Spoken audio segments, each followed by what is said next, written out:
네, 오늘도 주님의 은혜가 충만하시기 바라겠습니다. 오늘 말씀은 마가복음 8장 22절에서 23절 말씀입니다. 베세다의 이름에 사람들이 맹인 한 사람을 데리고 예수께 나와 손 대시기를 구하거늘 예수께서 맹인의 손을 붙잡으시고 마을 밖으로 데리고 나가사 눈에 침을 뱉으시며 그에게 안수하시고 무엇이 보이느냐 물으시니. 아멘. 오늘 말씀은 베세다라는 곳에서 주님께서 맹인 한 사람을 고쳐주시는 내용의 말씀입니다. 그런데 특이한 점이 몇 개가 있는데 그중 하나가 뭐냐 하면 23절을 보면요. 맹인을 마을 밖으로 데리고 나가서 고치셨다라는 것입니다. 23절 다시 읽어보면 예수께서 맹인의 손을 붙잡으시고 마을 밖으로 데리고 나가서 눈에 침을 뱉으시며 그에게 안수하시고 무엇이 보이느냐 물으시니. 자, 이렇게 기록하는데 보통 주님은 병을 고치실 때 사람들이 보는 앞에서 고치셨습니다. 왜 그렇게 하셨냐면 사람들이 보라는 거죠. 주님께서 병 고치는 걸 보고 주님을 믿으라는 그 믿음을 위해서 보여주신 것입니다. 그런데 이번에는 그 맹인을 데리고 마을 밖으로 나가셨다라는 겁니다. 이게 뭘 의미하는 거냐면 사람들에게 더 이상 보여주시지 않겠다는 그런 의지의 표현이라는 겁니다. 그게 무슨 말이냐면 더 이상 보여주지 않겠다, 이것은 더 이상 은혜를 주지 않겠다, 이런 의미와 같다라는 겁니다. 그래서 오늘은 왜 주님께서 더 이상 어떤 사람들에게는 은혜를 주시지 않는가, 이런 주제로 설정하고 말씀의 은혜를 나누도록 하겠습니다. 자, 어떤 사람들에게는 더 이상 은혜를 주시지 않는 것일까요? 첫 번째는요, 주님을 계속 배척할 때 더 이상 은혜를 주시지 않는다라는 겁니다. 주님을 계속 배척하는 경우에는 더 이상 은혜를 주시지 않는다라는 겁니다. 마태복음 11장 20절에서 22절 말씀을 읽겠습니다. 예수께서 권능을 가장 많이 행하신 고을들이 회개하지 아니하므로 그때에 책망하시되 화 있을진저 고라시나 화 있을진저 베세다야 너에게 행한 모든 권능을 두로와 시돈에서 행하였더라면 그들이 벌써 베옷을 입고 재에 앉아 회개하였으리라. 내가 너희에게 이르노니 심판날에 두로와 시돈이 너희보다 견디기 쉬우리라. 여기 보면 화 있을진저 이렇게 기록하는데 일종의 저주입니다. 저주의 말씀인 거죠. 그것은 이제 주님께서 어느 도시를 저주한 것인데 여기 보면 베세다라고 하는 그 지역이 포함되어 있습니다. 그러니까 지금 주님이 계신 곳이 베세다인데 베세다에서 많은 권능을 행했는데 사람들이 믿지 않았다라는 겁니다. 굉장히 많이 권능을 행했는데도 믿지 않았기 때문에 너희에게 화가 있을 것이다. 더 이상 너희에게는 은혜를 주지 않겠다. 자, 이런 내용의 말씀이 이제 되는 겁니다. 그리고 너희보다 이방 나라들인 두로와 시돈이 오히려 더 심판을 적게 받을 것이다. 이렇게 말씀하고 있는 겁니다.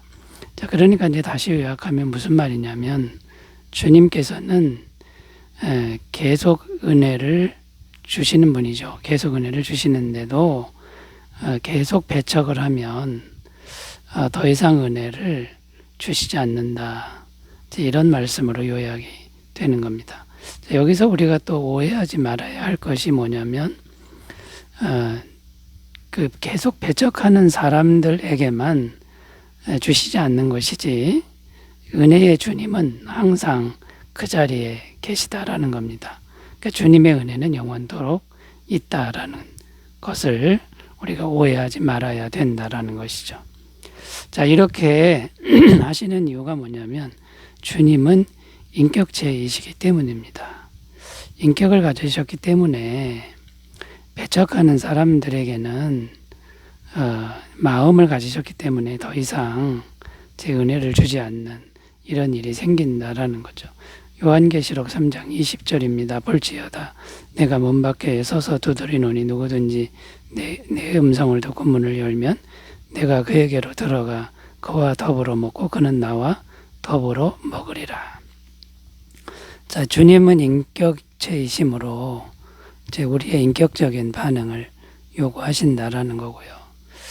우리가 마음문을 열어줄 때 주님은 그때야 비로소 우리에게 오신다는 거고 오시면 은혜를 주시는 거죠. 그런데 우리가 마음문을 닫고 있으면 은혜를 주시지 않는다라는 겁니다. 잠언 8장 17절입니다. 나를 사랑하는 자들이 나의 사랑을 입으며 나를 간절히 찾는 자가 나를 만날 것이니라.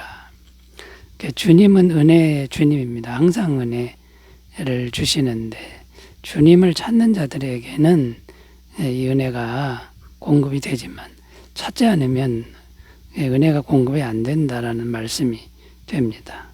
자, 그러므로 주님의 은혜가 우리에게 마르지 않게 하는 비결은 무엇일까요? 매일 겸손하게 은혜의 주님께로 가까이 나아가는 것이다 라는 겁니다. 요한복음 1장 12절 영접하는 자 곧 그 이름을 믿는 자들에게는 하나님의 자녀가 되는 권세를 주셨으니, 그러니까 매일 주님을 인격적으로 영접해야 하고요. 빌립보서 4장 6절 7절입니다. 아무것도 염려하지 말고 다만 모든 일에 기도와 간구로 너희 구할 것을 감사함으로 하나님께 아뢰라. 그리하면 모든 지각에 뛰어난 하나님의 평강이 그리스도 예수 안에서 너희 마음과 생각을 지키시리라. 자, 여러분, 주님은 언제나 은혜의 주님으로 그 자리에 계십니다. 우리가 매일 겸손하게 주님을 찾는 삶이 되셨으면 좋겠습니다. 자, 두 번째로 가보겠습니다. 주님이 더 이상 은혜를 주시지 않을 때는 언제일까요? 두 번째는 끝까지 회개하지 않을 때라는 겁니다. 끝까지 회개하지 않을 때라는 겁니다. 자, 우리가 죄에서 떠나기만 하면 은혜를 받습니다. 왜냐하면 하나님의 은혜는 영원토록 항상 그 자리에 있기 때문입니다. 자, 그런데 문제는 우리가 죄의 자리에 그대로 있는 게 문제입니다. 죄의 자리에 그대로 있으면 은혜가 임할 수가 없습니다. 왜냐하면 하나님은 죄가 없으신 분이기 때문에 죄가 있는 곳에는 오시지 않는다라는 것이죠. 자, 그래서 성경은 말씀하는데 어떤 사람이든지 회개만 하면 은혜가 있다 이렇게 말씀하고, 그리고 그 은혜는 충분하다 이렇게 증언합니다. 누가복음 23장 43절 예수께서 이르시되 내가 진실로 내게 이르노니 오늘 내가 나와 함께 낙원에 있으리라 하시니라. 한평생 강도짓만 했던 사람이 예수님과 함께 십자가에 못 박혔습니다.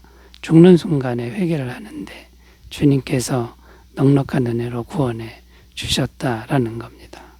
그러니까 어떤 사람이든지 회개만 하면 충분한 은혜가 있는 겁니다.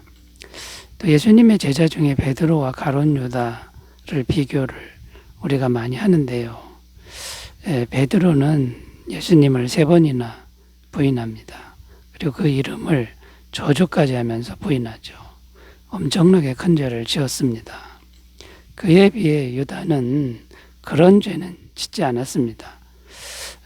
그 유다는 어쨌든 자기 기준에서 맞지 않아서 예수님께 실망해서 예수님을 팔아넘기긴 했습니다만, 두 사람의 죄는 다 큰 죄였습니다.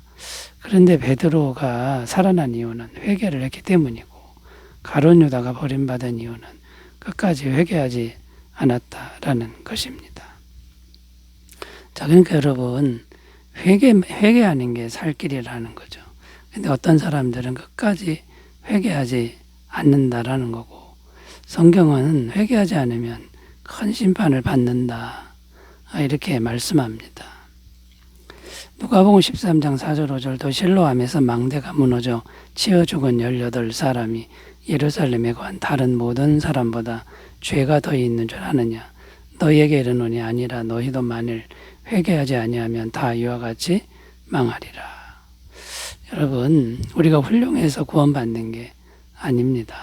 다 죄인인데 회개해서 구원받는다라는 거, 이 회개만이 살 길이라는 거, 이것을 우리가 꼭 기억하시고 날마다 겸손하게 회개하는 삶을 사시기를 바라겠습니다.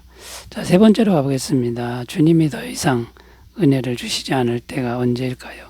세 번째는 계속해서 세상 가치관에 매여 있을 때라는 겁니다. 계속해서 세상 가치관에 매여 있을 때라는 것입니다. 누가복음 12장 19절에서 20절입니다. 또 내가 내 영혼에게 이르되 영혼아 여러 해 쓸 물건을 많이 쌓아두었으니 평안히 쉬고 먹고 마시고 즐거워하자 하리라 하되 하나님은 이르시되 어리석은 자여 오늘 밤에 내 영혼을 도로 찾으리니 그러면 내 준비한 것이 누구의 것이 되겠느냐 하셨으니. 이게 무슨 내용이냐면 온통 세상 가치관만 추구하던 사람이 있었다는 겁니다. 많이 얻었습니다. 그래서 창고도 짓고 잔뜩 쌓아놨는데 이제 그날 밤에 주님께서 오셔서 영혼을 도로 찾겠다라는 그런 말씀을 하셨다라는 겁니다. 이렇게 온통 세상 가치관에만 계속 매여 있으면 어느 순간에는 더 이상 주님의 은혜가 임하지 않는다. 주님의 은혜가 주어지지 않는다라는 겁니다. 왜냐하면 세상 가치관에 매이는 삶이 바로 주님의 사랑과 멀어지는 것이다라는 겁니다. 요한 1서 2장 15절 16절 이 세상이나 세상에 있는 것들을 사랑하지 말라. 누구든지 세상을 사랑하면 아버지의 사랑이 그 안에 있지 아니하니 이는 세상에 있는 모든 것이 육신의 정욕과 안목의 정욕과 이생의 자랑이니 다 아버지께로부터 온 것이 아니요 세상으로부터 온 것이라. 그러니까 온통 세상 가치관에 매여 있다라는 건 세상을 사랑하는 겁니다. 이 세상을 사랑하면 하나님의 사랑이 있을 수가 없습니다. 그러니까 우리 안에 사랑의 대상은 하나여야 한다라는 겁니다. 하나님과 재물을 겸하여 섬길 수 없다. 분명히 성경은 말씀하고 있다라는 겁니다. 또 여기서 우리가 오해하지 말아야 될 것은 세상의 가치관들이라고 해서 다 나쁜 건 아닙니다. 돈과 명예와 권력 그 자체는 우리가 세상을 살아갈 때 필요한 것들입니다. 근데 문제가 뭐냐면 온통 세상 가치관을 목표로 해서 그것만 추구하는 삶이 문제라는 것입니다. 우리가 오해하지 않았으면 좋겠다라는 것이죠. 온통 세상을 사랑한다 그러면 하나님을 사랑할 수가 없다라는 것이죠. 자, 그러면 어떻게 하면 우리가 주님의 은혜가 계속 머무는 인생이 되게 할 수 있을까요? 영적인 우선순위를 확실하게 정해야 한다라는 겁니다. 영적인 우선순위를 하나님으로, 하나님 사랑으로 정할 때 이 세상 가치관은 드디어 제대로 빛을 발하게 된다라는 거죠. 마태복음 6장 33절 그런즉 너희는 먼저 그의 나라와 그의 의를 구하라. 그리하면 이 모든 것을 너희에게 더하시리라. 영적 우선순위만 확실히 하면 세상 가치관들은 넉넉하게 주신다고 말씀하고 있습니다. 그리고 최고의 목표가 세상 가치관이 아니라 주님과 동행하는 것으로 두어야 한다라는 거죠. 미가서 6장 8절 사람아 주께서 선한 것이 무엇임을 내게 보이셨나니 여호와께서 내게 구하시는 것은 오직 정의를 행하며 인자를 사랑하며 겸손하게 내 하나님과 함께 행하는 것이 아니냐. 자, 여러분 언제나 주님과 동행하시는 삶이 되시기 바라겠습니다. 기도합니다. 하나님 아버지, 우리는 항상 은혜 받는 삶이 되게 하옵소서. 예수님의 이름으로 기도드립니다. 아멘. 은혜 충만하시기 바라겠습니다. 감사합니다.